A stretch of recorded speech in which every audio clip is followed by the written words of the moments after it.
So apparently this is a thing. Churches are canceling worship on the Lord's Day just because it happens to coincide with December 25th this year, which is Christmas Day, as you all know, obviously. And New Year's Day is also on the Lord's Day this year, too. So there are calls for pastors to cancel their worship services, or pastors calling other pastors to cancel worship services, too. I can't believe it, but it's really true. There was an article on the Gospel Coalition website today making that very argument. Now, I don't know what you think about the Gospel Coalition. I used to like it more than I do now. It's become a little bit weird on the ends at certain points and at certain times. At least they gave both sides the opportunity to make their case. But I read the one making the case that churches should cancel their worship service on the Lord's Day on December 25th.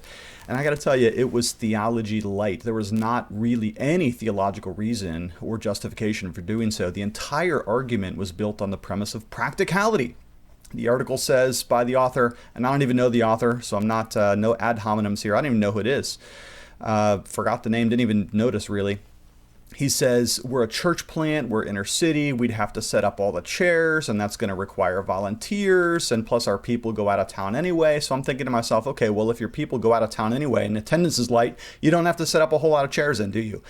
But of course, the reason for this is all kind of centered on this sentimentality of this is a special time for families and people are going to be away. And I'm thinking to myself, look, we don't change worship practices based on practicalities. Now, on this channel, as you know, I have blasted the idea of worshiptainment again and again because New Testament worship is actually quite beautifully simple. The saints gather together, they pray, they have the word preached, they administer the sacraments when appropriate. We don't need to have lights and fog machines and bands and screens and little drummer boys swinging in from the rafters. True story. Did a little video on that earlier.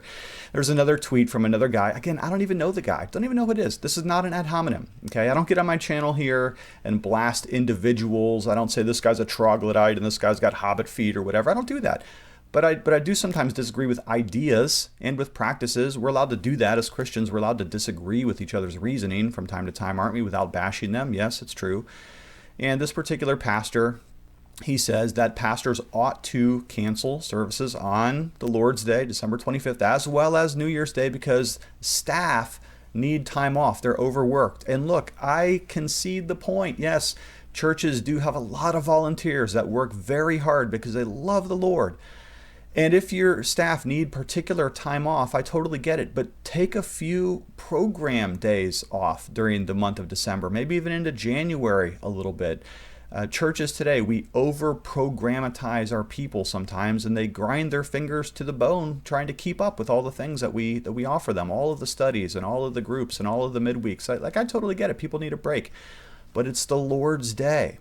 This is the day that we gather together to worship and praise the risen Christ. Now, we actually have a theology of Sabbath as Westminsterian Reformed people. I know that not everybody that watches this channel is Reformed. Not everybody that watches this channel subscribes to the Westminster Confession of Faith as we do.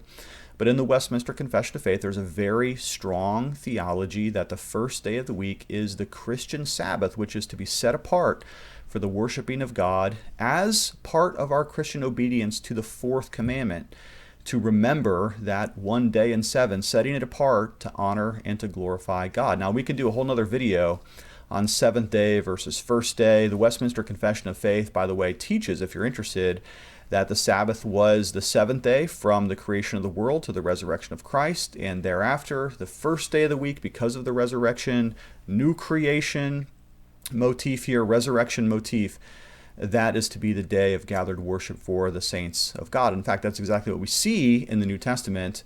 Anytime Jesus appears to his disciples, be it on the resurrection day or subsequently thereafter, it is on the first day of the week.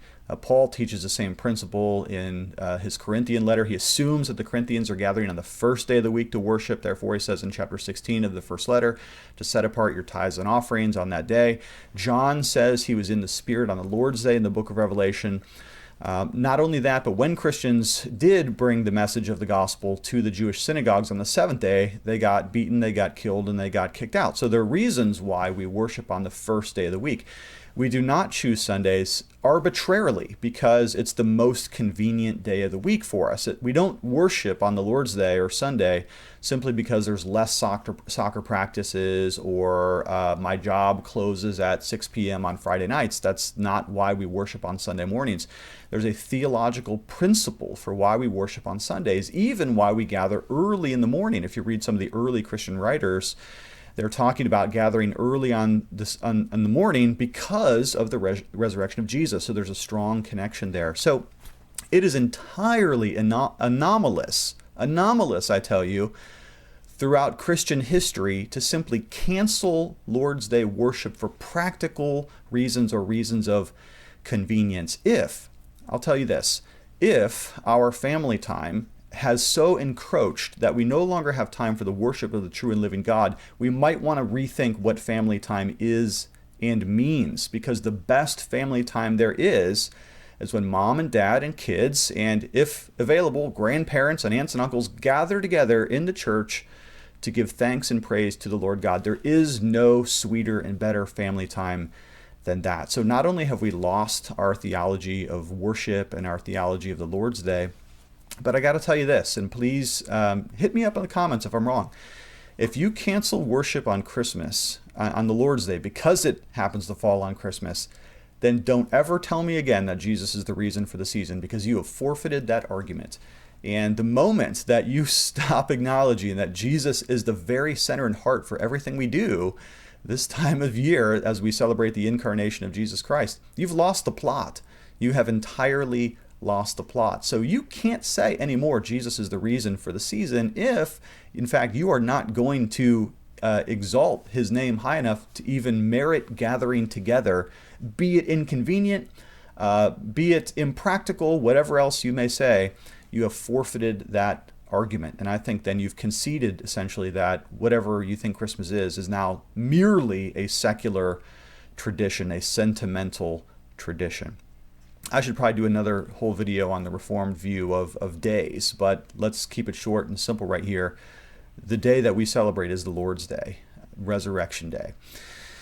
I also have a pastoral concern here, too, that we're going to lose what we might call the seeing ears. If we stop, if we don't have worship on Christmas because it happens to be a Sunday, what becomes of the seeing ears? Now, I'm not a big seeing ear fan. You know what I mean by that, by the way. Christmas and Easter only people, right?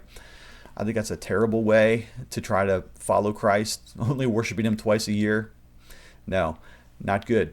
But it is an opportunity, right? It is at least an opportunity to try to reach them with the gospel. What are we going to cancel church on Easter too, because that happens to fall on a Sunday as well, and Easter happens to be a time of family gathering and meals? I guess that's next. Now, to be fair, I don't know the person whose testimony is that they got saved on a Christmas service or an Easter service, and then they repented of their see and ear-ism and began to worship Christ every single Lord's Day. We use often Easter and Christmas or Christmas Eve services as evangelistic opportunities to share the gospel, focusing on the incarnation and the resurrection respectively. But I have to tell you, I don't know the person whose testimony is that they got saved at such a service and now they worship him every single Lord's Day. Maybe that's you. In fact, if it is you, I would love to hear your story. That'd be great. That would thrill my heart to know that that there's some people that get saved for that reason. I do think that there is a valid point to giving your staff and your volunteers some time off, but I do think it would probably be best to give them time off from the program volunteerism. That does exhaust and wear out our people from time to time. We do have to be careful about that, pastors, and there's a real truth to that. You know, the last thing I'm going to say, and I'll keep this to be a short video, Christians have risked so much, life and limb, to worship the Lord. There are Christians who gather together through all sorts of difficulties, all sorts of harrowing circumstances. Christians have gathered in prisons before. They have gathered in secret. They have gathered in catacombs.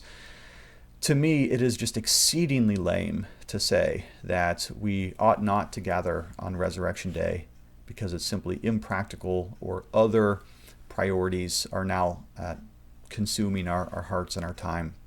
The Magi, by the way, risked their lives. They traveled over great distances, over many obstacles, risked thieves and violence, and they had to escape narrowly from a maniacal king.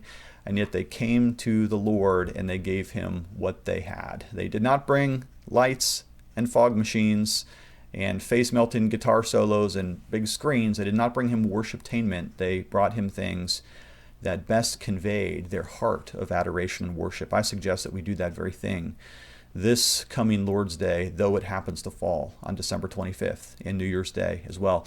Hey, thanks for checking in. My name is Matthew Everhard. I'm the pastor of Gospel Fellowship, PCA. Just want to let you know my new book, Souls, How Jesus Saves Sinners, is now available on Audible. You can listen to it while you run or while you wash dishes or whatever else you do for the glory of Christ. Love you lots. See you later.